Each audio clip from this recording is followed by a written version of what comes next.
തിരുവനന്തപുരം നെയ്യാറ്റിൻകരയിൽ മരച്ചില്ല ഒടിഞ്ഞു വീണ് 8 വയസ്സുകാരിക്ക് ദാരുണാന്ത്യം. അരുവിപ്പുറം സ്വദേശി പ്രശാന്ത് ആൻസി ദമ്പതികളുടെ മകൾ ബിനിജയാണ് മരിച്ചത്.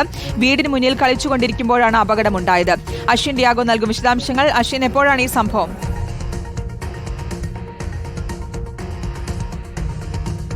ശ്രുതി, ഇന്ന് വൈകുന്നേരത്തോടു കൂടിയാണ് ഈ ഒരു ദാരുണമായ അപകടം ഉണ്ടായത് എന്നുള്ളതാണ് മനസ്സിലാക്കാൻ സാധിക്കുന്നത്. നെയ്യാറ്റിൻകര മാരായമുട്ടത്താണ് ഈ മരച്ചില്ല ഒടിഞ്ഞു വീണ് 8 വയസ്സുകാരിക്ക് ദാരുണാന്ത്യം സംഭവിച്ചിരിക്കുന്നത്. അരുവിപ്പുറം ഒടുക്കത്ത് സ്വദേശികളായ പ്രശാന്ത് ആൻസി ദമ്പതികളുടെ മകൾ ബിനിജ ആണ് ഈ ഒരു അപകടത്തിൽ മരണപ്പെട്ടത്. വൈകുന്നേരത്തോടു കൂടി വീടിന് മുറ്റത്ത് ഈ കുട്ടി കളിച്ചുകൊണ്ടിരിക്കുകയായിരുന്നു. അപ്പോഴാണ് ഈ ഒരു മരച്ചില്ല ഒടിഞ്ഞ ഈ കുട്ടിയുടെ പുറത്തുകൂടി വീണത് എന്നുള്ളതാണ്.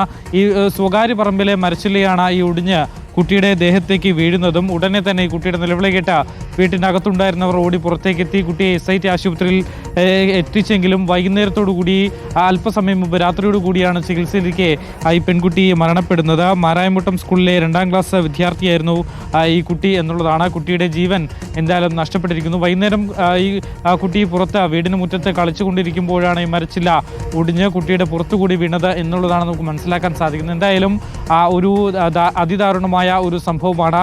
ഈ മരച്ചില്ല ഒടിഞ്ഞു വീണ 2 വയസ്സുകാരിക്കാണ് ഇപ്പോൾ മരണം സംഭവിച്ചിരിക്കുന്നത്. ശ്രുതി, ദാരുണാന്ത്യമാണ് കുഞ്ഞിനെ സംഭവിച്ചത്. തിരുവനന്തപുരം നെയ്യാറ്റിൻകരയിലാണ് മരച്ചില്ല ഒടിഞ്ഞു വീണ് 8 വയസ്സുകാരിക്ക് ദാരുണാന്ത്യം സംഭവിച്ചത്. അശ്വിൻ ഡിയാഗോ ആണ് വിശദാംശങ്ങൾ നൽകിയത്.